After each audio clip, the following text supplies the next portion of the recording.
Big boss OTT 3 के घर में अगर सबसे ज्यादा लड़ाइयां किसी के बीच हुई है तो वो है सना मकबूल और रणवीर शौरी। जी हाँ, इन दोनों के बीच में कुत्ते बिल्ली की तरह लड़ाइयां हुई हैं। दोनों ने एक दूसरे को क्या नहीं बोला है, गटर छाप से लेकर छिपकली से लेकर अंट शंट जो भी अपशब्द बोले जा सकते थे बिग बॉस के घर के अंदर, वो तमाम अपशब्द एक दूसरे को बोले हैं। वो तमाम चीजें जो है एक दूसरे को उकसाने के लिए कहा है। और पूरे बिग बॉस में इन दोनों के बीच में कभी भी कहीं भी किसी भी समय जो है वो दोस्ताना अंदाज देखा ही नहीं गया। दोनों एक दूसरे को खा जाने वाली नजरों से देखते थे।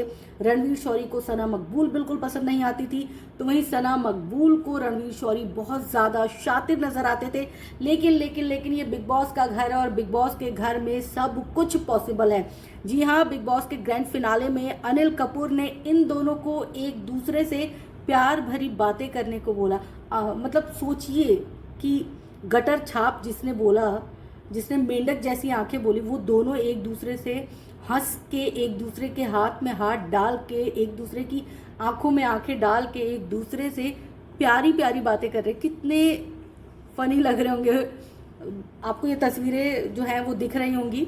तो दोनों ने एक दूसरे को बहुत ही अच्छे अच्छे शब्द बोले हैं, जो शब्दों का इस्तेमाल ये बिग बॉस ओटीटी के घर में नहीं कर पाए। जिन गंदे गंदे शब्दों का इन्होंने इस्तेमाल किया, उन उतने ही खूबसूरत शब्दों का इस्तेमाल इन दोनों से करवाया गया और काफ़ी अच्छी केमिस्ट्री लग रही थी। दोनों एक दूसरे की आंखों में देख के बड़े खुश हो के एक दूसरे के साथ बातें कर रहे थे।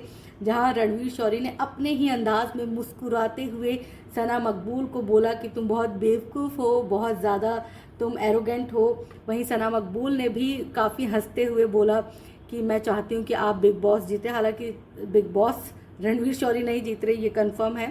तो मतलब इन दोनों को देख के एक बार की तो जितने भी बिग बॉस देखने वाले ना, उनके दिल को तसल्ली ज़रूर मिल गई कि चलो यहाँ नहीं, बिग बॉस के घर के अंदर नहीं, लेकिन बिग बॉस के ग्रैंड फिनाले में तो कम से कम इन दोनों को एक साथ हंसते मुस्कुराते प्यार से बातें करते हुए देखा। क्योंकि सब भूल ही गए थे कि ये दोनों आपस में प्यार से बातें भी कर सकते हैं। अगर आप सबने ये देखा नहीं है तो प्लीज़ जाइए और देखिए। ये बगल में सीन चल भी रहे हैं तो आप खुद ही अंदाज़ा लगा लीजिए कि ये कितना अच्छा पल है, घर वालों के लिए भी और बाहर वालों के लिए भी। हम सब के लिए भी बहुत अच्छा सुकून भरा पल है, क्योंकि हम दोनों ने इन सबको गटर छाप और मेंढक जैसी आंखें बोलते हुए एक दूसरे को देखा, एक दूसरे की बुराई करते देखा है।